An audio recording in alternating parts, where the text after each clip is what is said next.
बनना चाहते थे बचपन में आप? ओके। वो कोई और था ही नहीं डाउट माइंड में। शुरू से मैं आई थिंक 12-13 ऑनवर्ड्स क्रिकेट का बड़ा जुनून था, बड़ा बड़ा पैशन था मुझे। बट समहाउ मुझे आज भी समझ नहीं आता जब मैं सोचता हूँ कि मैं इस इंडस्ट्री में कैसे आया। तो बस वो होता है, वो होने वाली चीज़ें। बैट्समैन या बॉलर, क्या ये ऑलराउंडर? ऑलराउंडर था, बैट्समैन, बैटिंग ऑलराउंडर था बेसिकली ओके, मैं। ठीक है। मिस करते हैं उसे? जी अब करता हूँ, लेकिन अब बहुत ज़्यादा नहीं। अब तो इतना बीच में दिल उठ गया था क्रिकेट से। मैं यही पूछने वाली थी कि अभी हालात क्या हैं दिल के? Are you still a Pakistani cricket fan या? नहीं नहीं नहीं, नॉट रियली। अब तो ना खेलने का इतना शौक है, ना इतना ज़्यादा देखने का भी इतना शौक नहीं है अब। और फिर अब वो काम भी ऐसे आ गए, फिर एक वो रिस्पॉन्सिबिलिटीज़ भी आ गई। घर में बच्चे हो गए माशाल्लाह 2। अब उनका खेलने का टाइम है। So you were in the gym and Fahad Mustafa ने आपको देखा, उन्होंने कहा यार हीरो लगते हो तुम, तुम्हें एक्टिंग की तरफ आना चाहिए। उस वक्त क्रिकेट छोड़ चुके थे आप? नहीं, उस वक्त नहीं, क्रिकेट आपके उस पे थी, एजेंडा पे? नहीं, क्रिकेट उस टाइम मेरे पीक पे थी और मैंने फहद भाई की बात मानता ही नहीं था। फिर फहद भाई ने मुझे, तो मैं तो बहुत छोटा था, उन्हें आइडिया था कि इसको समझ नहीं आएगा।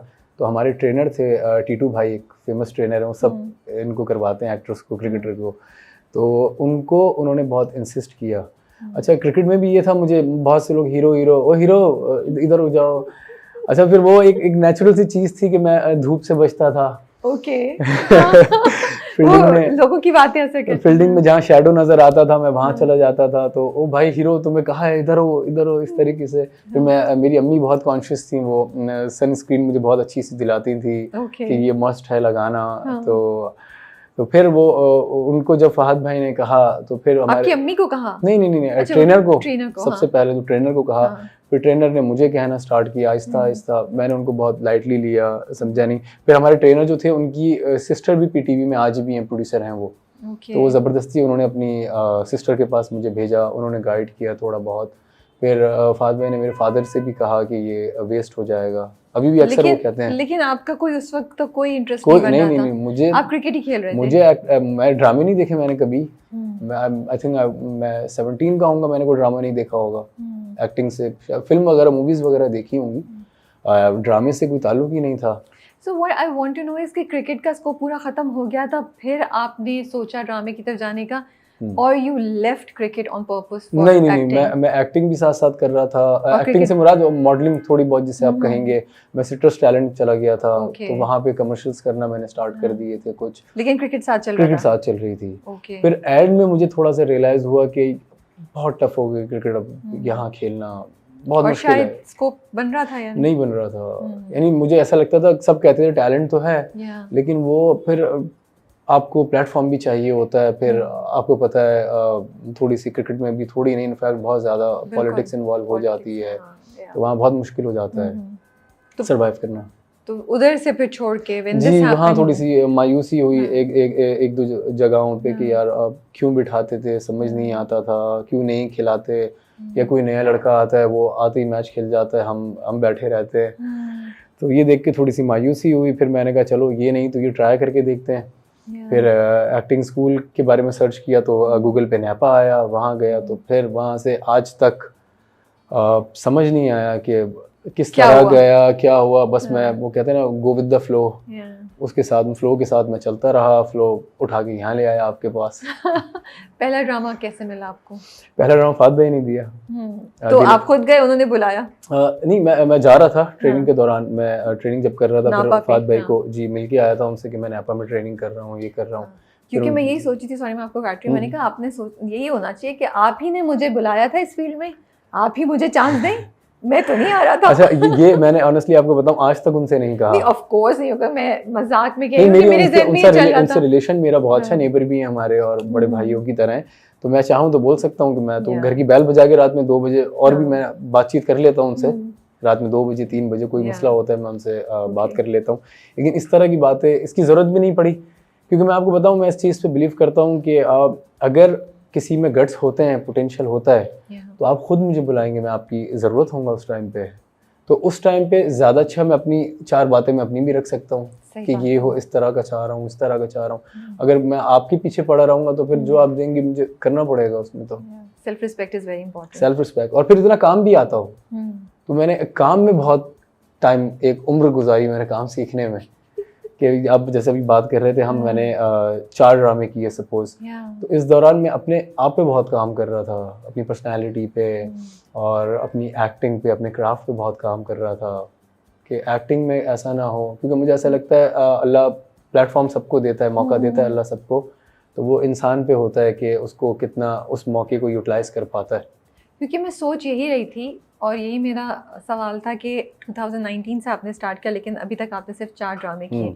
इज़ इट बिकॉज के स्क्रिप्ट्स ही नहीं आ रहे थे, एक स्ट्रगल चल रही थी, या ये कि नहीं आप मना कर रहे थे स्क्रिप्ट्स को? नहीं, स्क्रिप्ट्स तो बहुत आ रही थी। आज अभी भी बहुत आ रही हैं। मेरे ख्याल में आई थिंक 3 मना किए मैंने, 4 बास के बाद, इसके बाद कफील के बाद। तो बस मुझे अब ऐसा लगता है कि प्लेटफॉर्म बहुत ज़रूरी है। अच्छा प्लेटफॉर्म हो तो वो फिर नज़र भी आता है काम आपका। अगर आपके 25 सीन हो, 30 सीन्स हो, डजंट मैटर। क्या 2-3 चीज़ें आप बताएंगे जो नए एक्टर्स सुन रहे हैं, जो लड़के लड़कियां सुन रहे हैं आपको, जो आपने की अपने ऊपर काम करने के लिए, जो आप उनको एडवाइस करेंगे? देखिए, सबसे पहले तो मैं यही कहूँगा कि तैयारी करें। लोग what do you mean by तैयारी? क्या तैयारी अपने ऊपर काम करें, अपनी क्राफ्ट पे काम करें, अपनी स्किल्स पे काम करें। क्योंकि बहुत से लोग हमें भी मिलते हैं, वो कहते हैं कि आज भी उनको ऑब्जेक्शन होता है कि ट्रेनिंग का क्या काम है एक्टिंग में। ऐसा नहीं है। जिस तरह एक स्पोर्ट्समैन, एक क्रिकेटर को डेली नेट प्रैक्टिस चाहिए, अपनी फिटनेस पे काम चाहिए, सिंगर को अपने आवाज़ पे डेली रियाज़ करना होता है, वैसी एक्टर को ही ट्रेनिंग की बहुत ज़्यादा ज़रूरत होती है। और अच्छी बात यह है कि जिसमें जितना ज़्यादा पोटेंशियल होता है तो ट्रेनिंग उसको उतना ही पॉलिश करेगी। सही बात है। अगर मुझ में 40% सपोज टैलेंट है तो ट्रेनिंग मुझे 60 तक ले जाएगी, लेकिन अगर किसी के पास 60% टैलेंट है वो 90% पे चला जाएगा। सही बात है। और उसमें भी आपको ये होगा, बस स्टार्ट में आपको काम थोड़ा सा छोड़ना पड़ेगा, जो मेरे साथ हुआ। क्यों छोड़ना पड़ा था? ट्रेनिंग के लिए। मुझे याद है जब बिलाल हमारा बैचमेट था, बिलाल अब्बास, मेरा बड़ा अच्छा दोस्त है, बड़ा अच्छा इंसान है वो, तो वो छोड़ गया था नेपा। तो मुझे जिन्होंने बुलाया था, मुझे और बिलाल को, उन्होंने कहा था कि आप छोड़ के यहाँ आए, हम टीवी पे काम करते हैं। मुझे एतराज़ था क्योंकि मुझे कभी, मैं आपको बताऊं, मुझे नहीं अट्रैक्ट किया स्टारडम बहुत ज़्यादा, या बहुत ज़्यादा शोहरत हो, बहुत ज़्यादा पैसा हो। बस ये था कि जो काम मैं कर रहा हूँ उसमें कितनी महारत आ सकती है, ये मेरी कामयाबी होगी। ठीक है। तो आपको चाहिए, आपको लगता था कि मुझे अभी प्रैक्टिस की और जी जी जी, अभी भी लगता है मुझे। अभी भी अगर कफील के बाद मुझे स्क्रिप्ट नहीं मिली, अल्लाह ना करे कुछ होता है, साल 2 साल में फ़र्क नहीं पड़ेगा। ये होगा कि इंसान अच्छा काम तो करेगा, अपनी मर्जी का काम करे, अच्छा काम करे, बजाय इसके कि 4 लोग कहें कि एक्टिंग नहीं आती, या डायरेक्टर आपको कहे कि यार, अक्सर हमारे यहाँ जुमला उठाया जाता है, यार किसको ले आए, यार कुछ ही नहीं हो रहा है इससे। या फिर आप काम करने के बाद एक बैकलैश आया आपको, फिर आप उसको में बैठ के परेशान बैठे हुए हो कि यार मैंने नहीं किया।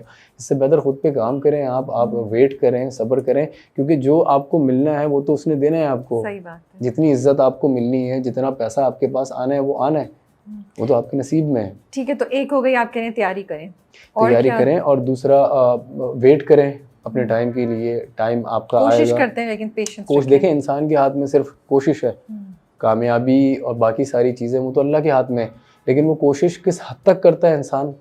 ये जो एक्टर्स हैं आजकल के, ये मैं देखता हूँ बहुत ज़्यादा जल्दी इनफैक्ट परसों मुझे एक लड़का मिला, काम नहीं है। सब्र आपसे नहीं हो रहा तो फिर आप कैसे करेंगे? आपको पेशेंस तो रखना पड़ेगा। अब ये आपके ऊपर है, आप उसको कैसे मैनेज करते हैं। अगर सपोज फाइनेंशियली आप स्ट्रांग नहीं है, मैं अल्हम्दुलिल्लाह मैं यहाँ पे बिल्कुल सही बात करूँगा, फाइनेंशियली मुझे प्रॉब्लम नहीं थी, लेकिन जिसको है तो वो उसका ऑल्टरनेट देखें आप। मैं आपको एक ऐसी बात बताता हूँ, नाम नहीं लेता उन एक्टर्स के, जो हमारे बहुत सीनियर हैं और बहुत बड़े एक्टर हैं, ट्रेंड एक्टर हैं। इवन उन्होंने, अब छोड़े, ज़्यादा हो जाएगी ये, तो वो बहुत बड़े एक्टर हैं। वो साथ में वो बाइकिया चलाते हैं आज भी, और वो डिलीवरी कर रहे हैं, वो पिज़्ज़ा वगैरह की, पिज़्ज़ा हट पे। तो आप इस तरह मैनेज करें, लेकिन साथ साथ वो एक्टिंग भी कर रहे हैं, बिल्कुल, बिकॉज़ उनका शौक है। बिल्कुल इतना इजी नहीं है। अगर इतना आसान